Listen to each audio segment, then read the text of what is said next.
Бисмиллахир-рахманир-рахим. Вот мероприятие, которое сегодня прошло, оно, наверное, особо. Но у нас каждый день, каждый другие мероприятия, они все особо. Но сегодня здесь и участники СВО, матеря, жены, вдовы, матеря погибших и ребят здесь тоже были. И вот это многого стоит, что мы собираем ребят вместе, присутствуем на этих мероприятиях, на ифтарах. Здесь какие-то вопросы, обсуждения есть какие-то свои, знакомимся, у кого есть какие-то свои, проблемы я не сказал, да, пусть проблемы. Тоже как-то делимся, стараемся решить эти вопросы. И вот это нас объединяет. Это наше объединяющее, наверное, вот ифтар нас объединяет. Тех ребят, у которых сегодня, вернувшись оттуда, да, комиссованный или демобилизованный, он хочет начать новую жизнь, вот по новой. Есть ребят, которые комиссованы там за ампутанты, без ног, без рук, там какие, да, у них тоже новая жизнь начинается.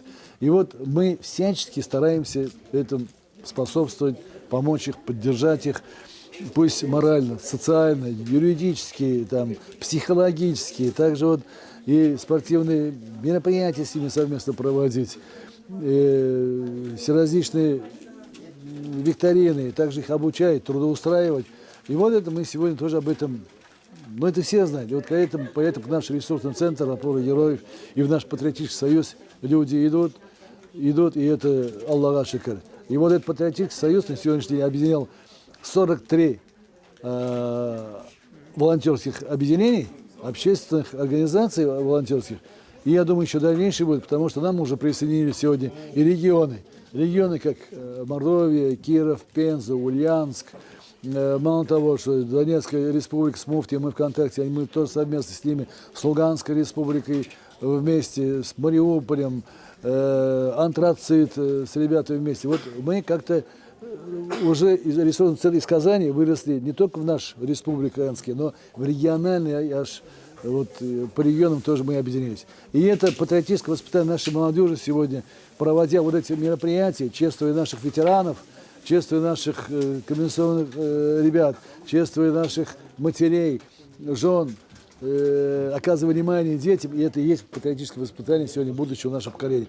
Пусть Аллах прекратит все эти войны, пусть дальше войн не будет, но патриоты нашей Родины всегда должны быть. Спасибо за внимание. Нашим манасында менә мондай ифтар мәҗлесләре ул инде шын мәгънәсендә кешенең күңеленнән чыгып, һәм аның нинди кирәкле эш икәнлеген күрсәтеп торуның бер галәмәте. Бу дини генә галәмәттән, эштән, гамәлдән бигрәк, бу инде кешенең нинди халәттә яшәвебез, һәм нинди җәмгыятьтә яшәвебез, һәм нинди илебездә барган вазгыять турында да сөйләп торган әйбер. Менә бүгенге монда безнең ветераннар катнаштылар, аларның хатыннары катнаштылар, кемнәрнеңдер балалар үлгән, аларның әниләре катнаштылар. Чыннан да илебез алдында шактый авыр вакыйгалар баралар. Һәм инде менә шушылай бергә җыела алабыз, менә шушындый ресурсның үзәкләрне барлыкка килүләре, ул ресурсның үзәкләрне безнең үзебезнең Мансур хәзрәт кичле шәхесләребезнең җитәкләп барулары, менә бу инде безнең илебезнең бердәм булуын, һәм дөреслекнең безнең якта булуын, һәм җиңүнең дә безнең артта булачагын күрсәтеп тора торган бер матур гамәл. Biz Мансур хәзрәт белән күптәннән инде дуслар, бер 20 елдан күбрәктер. И ул мине шундый тормышта да юлны күрсәтә, аның белән һаман саен киңәшләлим инде дә. И менә бүген ифтар турында сөйләшкәндә ул әйтә, шөкрәгә әле дан безнең батырларны мин бик ихлас белән согласился. Вот, и минем өчен инде ул честь, без алар белән горурланабыз. И менә бик бүген күңелле үтте. Наградаларны да бирдек. Кеше бик канәгать булды. Мансур хәзрәткә шундый менә инициатива өчен бик зур рәхмәт. Бар эшләүчеләргә, опорада эшли торган кешеләргә дә бик зур рәхмәт. Аллага шөкер, без бүген батырлар терәге уздырган чираттагы ифтарда катнаша алдык. Гадәттә мин ифтарларга шундый ният белән йөрим. Иптәшем махсус хәрби операциядә һәлак булды. Иптәшемә дога кылар өчен мин шушы ифтарларга киләм. Бер качанда аны онытмыйбыз. Ул 2023 елның октябрендә һәлак булды. Аның хәтерен яңартып, истәлеген һәр даим яңартып торабыз. Ел сайын районыбызда мәрхүм иптәшем Шакиров Фәнзил рәис улы рухына багышлап кул көрәше ярышы уздырабыз. Әлеге ярышта әтисе дә, әнисе дә, туганнары да катнаша. Әлеге ифтарда Батырның улы Ирек, шулай ук кызы Иркә катнаша. Балалар да һәр ифтарга бик теләп баралар. Мәрхүм иремнең рухы шат булсын, урыннары оҗмах түрләрендә булсын. Батырлар даны онытылмасын. İftarlarımızı Allah kabul kılsın. Onun için dualar kılabız şu iftarlarga kilip, namazlar okuyabız. Gel sağınıp iske alıp durabız. Batırların qaytqanların kütəbiz indi, jеңip qaytqanların kütəbiz barsın dağın. Jеңip qaytsınlar. Elhamdülillah, mene bugün biz Allah'ın rahmeti bilen şuşa Batırlar Tirağı Rüsuvasında iftar meclisine jıyıldık.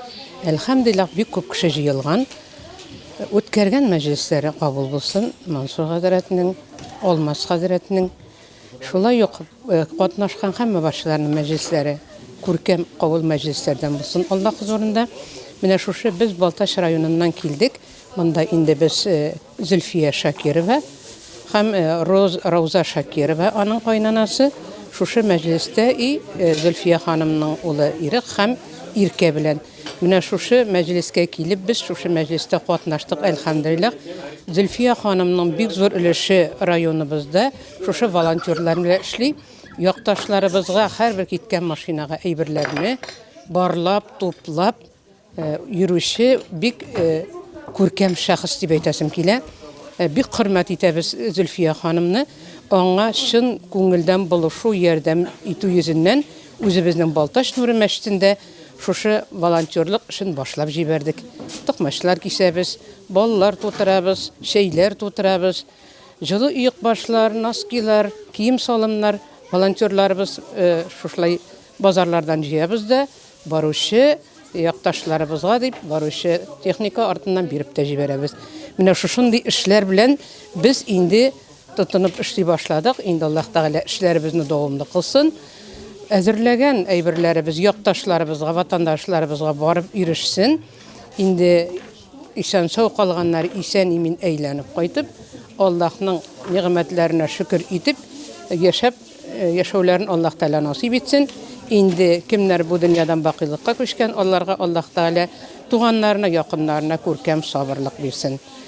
Менә шушы мәҗлесләрне җыйган җитәкчеләргә барысына да Аллаһның шиксез рәхмәтләре булсын. Инде яңадан да шушындай мәҗлесләрдә Аллаһ Тәала безләрне очраштыруларын насип итсен. Һәм шушында очрашкан күк, һәммә баршаларыбызла бергә Фирдәүс җәннәтләрендә дә очрашсак ие. Сәламу алейкум ва рахматуллаһи ва баракатуһ.